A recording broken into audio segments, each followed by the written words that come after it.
Using intercepts. Okay, the y-intercept is where a line crosses the y-axis, and an x-intercept is where it crosses the x-axis. To get the y-intercept, we will eliminate x, make it 0, and solve the equation for y.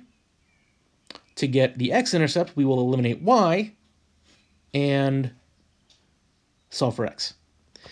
So the great thing is, if an equation is in standard form, which these two examples are, then we can essentially do this. We can break it into two equations, one with x, one with y, and just kill the other term. I think we can all solve those one-step equations very easily. The weird thing is that these give us ordered pairs. Two of them, one for x, one for y. If x is 4, then the intercept is 4, 0. And when y is -6, the intercept is 0, -6. This is based on the fact that ordered pairs are x, y. So if you solve for x, we know x. If we solve for y, we know y. And since we're doing the intercepts, whichever number we're not solving for, we've chosen to make 0. Okay.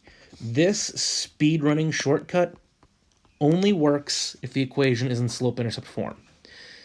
I will have an example later that isn't, so we'll have to deal with that. Or, sorry, not slope-intercept form, I'm thinking ahead.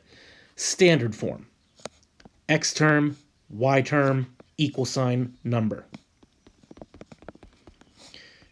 So again, I'm not going to talk through how to solve these because I do expect you can do that at this point. And as always, you can ask me questions anyway. So this should be review. With any luck, we got to this in pre-algebra. Find the x and y intercept of the graph. Well, that's easy. Tell me where it crosses the x and y axis. So the x-intercept is there, the y-intercept is there. X-intercept is at the point -1, 0. Y-intercept is at the point 0, 1.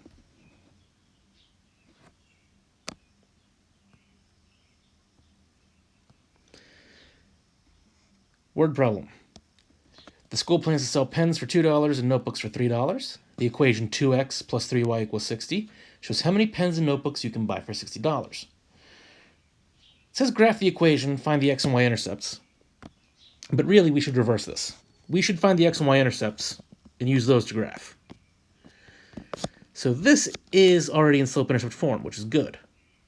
Not slope-intercept. I keep thinking ahead. It's in standard form. So the intercepts are easy because we can just say 2x is 60, 3y is 60, and solve. That means x is 30, y is 20. So that means we've got to be able to get to 30 and 20 as we count. So on this grid, obviously, we aren't counting by 1. We can't even count by 5s, really, because that would only get me out to 25 for the x's. So I'm going to have to count by 10s. I'm only going to label every other spot because I'm on an iPad. I've got limited space here, so I'm counting by 10s. Maybe, if I can ever draw a 3 up here. There we go. So if the x-intercept is at 30, the x-intercept is there. The y-intercept is at 20, the y-intercept is there.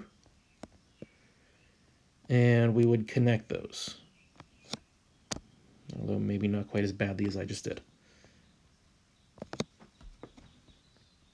We've found the x and y intercepts and graphed.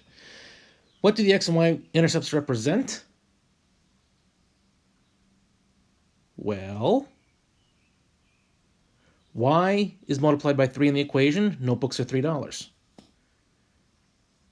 X is multiplied by 2. Pens are $2. So the intercepts, x-intercept is the maximum number of pens you can buy. Y-intercept is the maximum number of notebooks you can buy.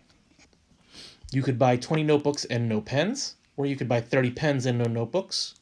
And of course, you can get varying things in the middle. But the intercepts represent the absolute maximum number of the items you can buy. And because there are two intercepts, you'll note, by the way, we're not saying that you can buy 30 pens and 20 notebooks. You can buy 30 pens, but if you do that, you get no notebooks. You could buy 20 notebooks, but if you do that, you get no pens. Last bit here, find the x and y intercepts using the graph. So this is already in standard form, which is nice, because we can just use our speed running tactic and be like, okay, cool. X is 4, y is negative 2, x is 4, y is negative 2, connect. This next one's not in slope-intercept form. We need to do a couple of things. I keep saying slope-intercept form, and I keep meaning standard form. I am sorry.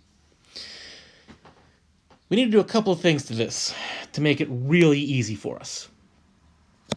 The first thing is kill the fractions. So I'm going to multiply everything by the LCD of 6. 2/3 times 6 is 4. 4 times 6 is 24, and yeah, that counts. And 1/2 of 6 is 3. Now in standard form, the x stuff should be on the left-hand side as well. So we are going to take the 3x and add it to both sides to make 3x plus 4y equals 24.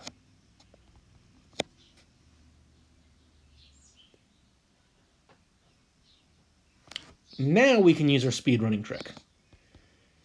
3x equals 24, 4y equals 24, so that x is 8, y is 6. Yeah, we've kind of got to estimate where 8 is because I cut this graph too small, but y6 fits. And connect as best we can.